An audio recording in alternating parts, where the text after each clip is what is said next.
Je suis avec Mathieu Klinger, préparation sportif de haut niveau, préparation physique sportive de haut niveau. Mathieu, merci de participer à cette interview.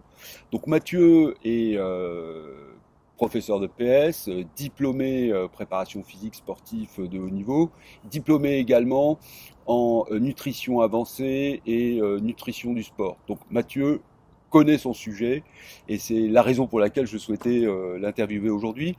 Autour de trois questions. La première question, c'est, selon toi Mathieu, quel est le lien qu'il y a entre préparation physique et confiance en soi? Alors, je pense qu'une des premières étapes pour regagner confiance en soi ou pour développer sa confiance en soi va passer par son corps et son esprit. D'accord. Comme le dit très bien l'adage, un esprit sain dans un corps sain. Donc de ce fait, il va falloir s'intéresser aux deux domaines qui ont le plus d'impact sur le corps, qui vont être l'activité physique, l'entraînement physique ou le sport, et évidemment la nutrition, qui sont indissociables tous les deux. D'une manière générale, l'entraînement physique va améliorer la connaissance de soi et la conscience de soi.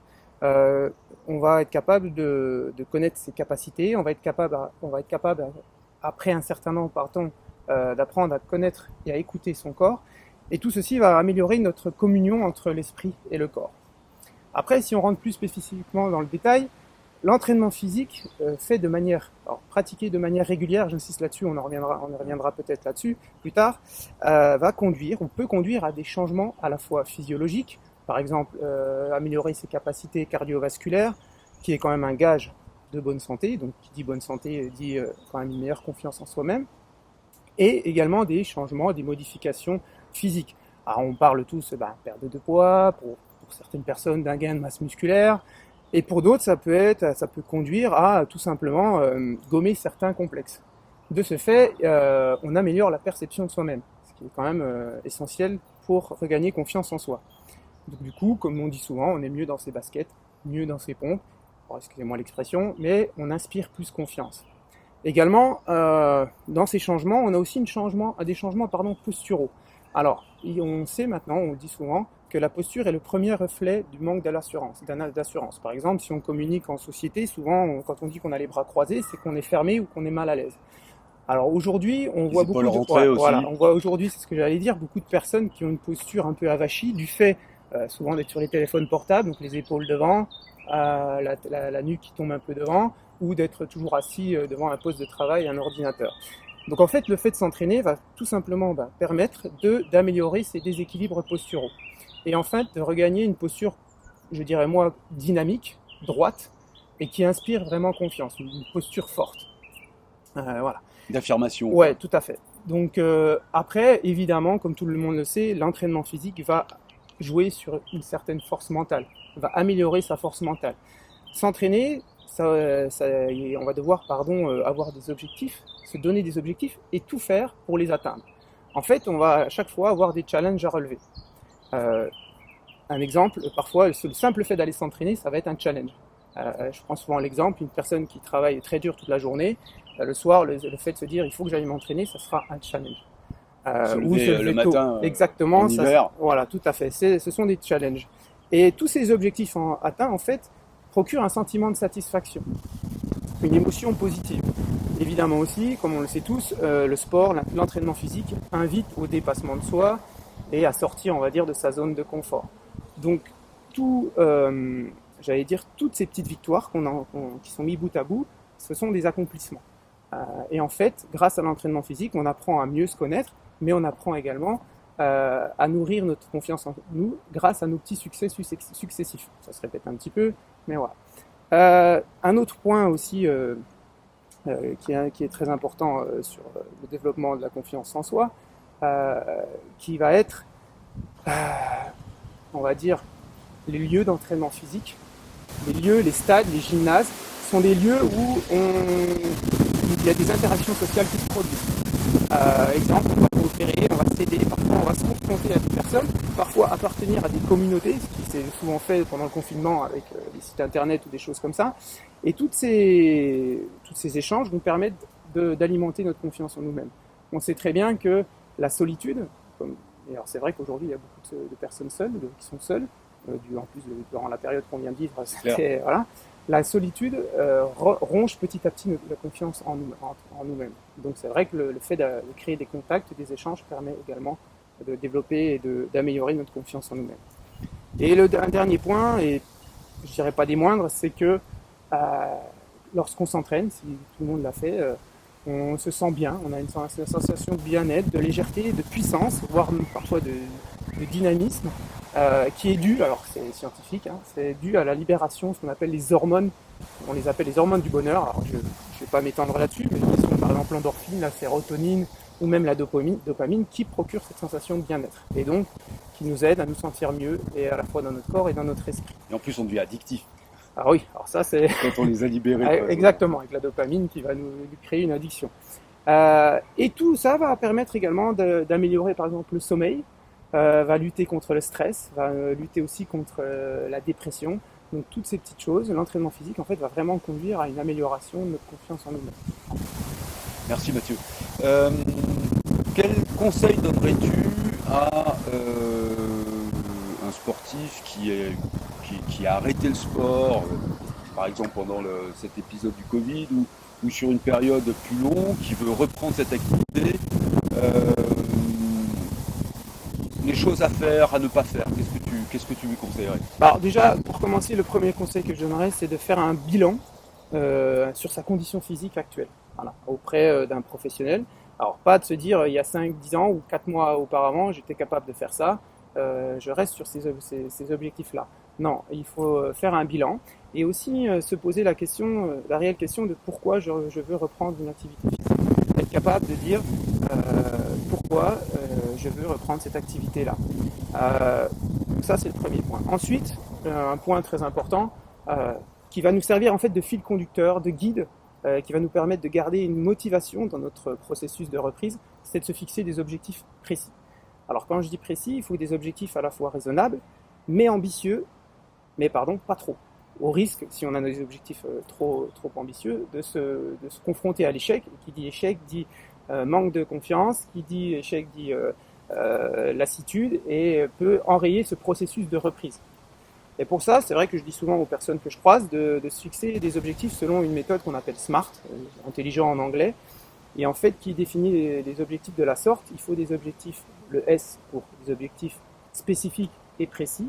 Par exemple, si une personne veut perdre du poids et vient me voir, me dit je veux perdre du poids, pour moi ce n'est pas assez précis.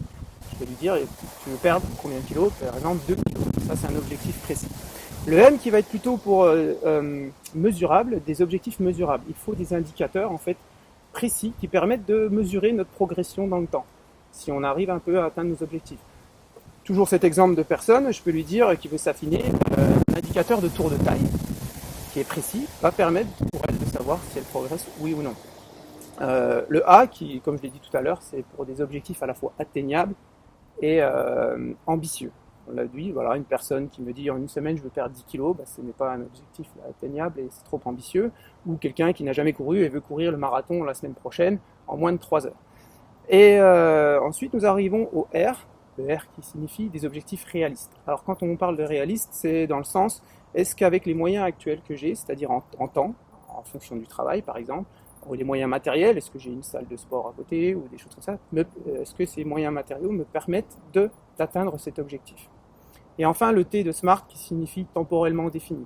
On a tous conscience, on le sait tous, que d'avoir des dates butoirs permet d'entretenir la motivation et de garder ce fil conducteur.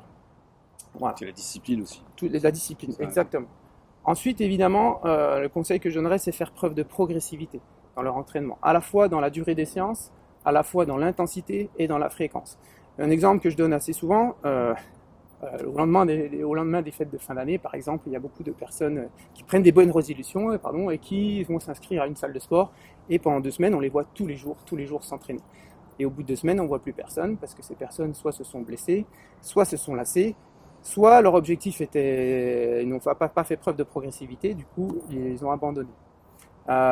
Donc faire preuve de progressivité. Ensuite, évidemment, faire preuve de patience. On sait aujourd'hui qu'on est dans une société où on veut tout de suite, on nous promet parfois mondes et merveilles en quelques jours. Ça ne se passe pas comme ça, surtout dans les transformations du corps. Dans le corps, ça demande quand même un certain processus. Donc il faut faire preuve de patience. Pourtant, les gens sont très sollicités sur des publicités du genre retrouver un corps de rêve en moins de 3 mois, avant, après. Bah, c'est sûr que c'est très vendeur. Ah oui. Et dans cette société-là ça où on veut fonctionne tout pas. tout de suite, voilà, ça fonctionne pas. Ça fonctionnera peut-être sur un laps de temps, mais de manière pérenne, non. Donc ça, et j'en étais également, bon bah après la patience évidemment, on en a parlé tout à l'heure, de la régularité et de la constance et de la persévérance. Si je reprends l'exemple par exemple de la personne qui venait tous les jours à la salle de sport, je lui aurais dit tout simplement, venez déjà 3 fois par semaine, mais ça de manière pérenne et de manière continue. Et après voir si on peut progresser un peu plus.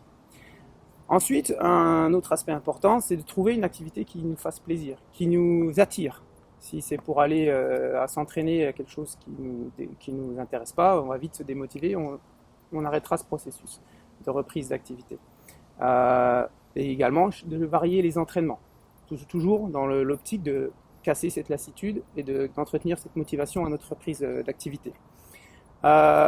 Ensuite, je dirais un conseil, alors c'est un petit peu, j'allais dire basique, mais c'est important, de bien choisir le lieu de son entraînement physique.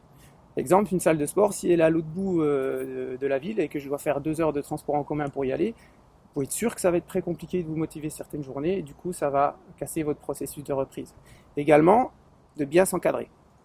L'encadrement va être important dans votre reprise, de s'entourer de personnes professionnelles. Et d'un bon équipement sportif pour éviter toute blessure par exemple, toujours dans le but d'éviter une interruption de notre processus de reprise. Je terminerai là-dessus aussi, c'est de faire en sorte d'essayer d'adopter des bonnes habitudes. Alors à la fois alimentaires, alors pour ceux qui ne savent pas, pour changer une habitude alimentaire, il faut environ 21 jours. Donc voilà. C'est les 21 jours pour que les circuits se... Voilà, tout à fait. Voilà. C'est une moyenne, mais si on veut, par exemple, je te donne un exemple, arrêter de manger un certain aliment, si on arrive à tenir ça pendant 21 jours à peu près, et on n'en trouvera peut-être plus besoin. Donc c'est pour ça qu'il faut aussi faire preuve de patience, comme je l'ai dit tout à l'heure. Mais évidemment, donc le sommeil et sur l'hydratation aussi. Ça, ce sont des choses très importantes. Dernier point, parfois c'est plus facile de faire du sport, de l'entraînement physique à plusieurs, donc pourquoi pas vous motiver avec des camarades ou des amis pour faire cette activité à plusieurs. Comme ça vous permet d'entretenir une émulsion ensemble. Voilà ce que je dirais sur les conseils pour reprendre une activité physique. Merci Mathieu. J'ai une dernière question. Entraînement physique, préparation physique, les différences entre lorsqu'on est un homme et lorsqu'on est une femme. Est-ce que c'est si définitif que ça? Alors, il est vrai que, comme tout le monde le constate, il existe des différences entre les femmes et les hommes, notamment des différences anatomiques dues, par exemple, au caractère sexué des personnes. Il existe aussi des différences physiologiques, alors surtout au niveau hormonal. On sait que les hommes ont un taux de testostérone plus élevé que les femmes. Et cette différence hormonale va conduire aussi à une répartition, une quantité des masses graisseuses différentes entre les hommes et les femmes. Donc comme je l'ai dit, les femmes ont souvent une masse graisseuse plus importante et les hommes, à contrario, une masse musculaire plus importante. Et les hormones on dit que c'est hormonal, vont permettre une répartition un peu différente. On dit que chez les femmes, la répartition des masses graisseuses va se situer autour des hanches, souvent, ou sur les fesses. C'est une répartition qu'on appelle gynoïde. Et chez les hommes, c'est bien connu, l'abdomen, le ventre, une répartition androïde. Au-delà de ça, on a des différences au niveau cardiovasculaire.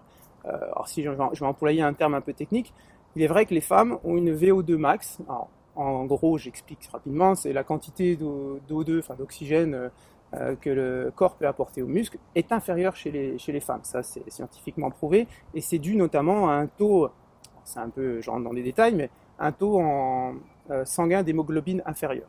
Donc là, voilà. Et également aussi une fréquence cardiaque maximum élevée, plus élevée chez les femmes que chez les hommes. Alors après, il y a d'autres études, si on pousse un peu, qui montrent que même dans l'utilisation du cerveau, il existe des différences entre les hommes et les femmes. Alors on parle, ça reste encore à confirmer, que les femmes utilisent plus la partie gauche du cerveau pour le langage, la communication, et les hommes, cette partie droite, motivation, compétition, voilà.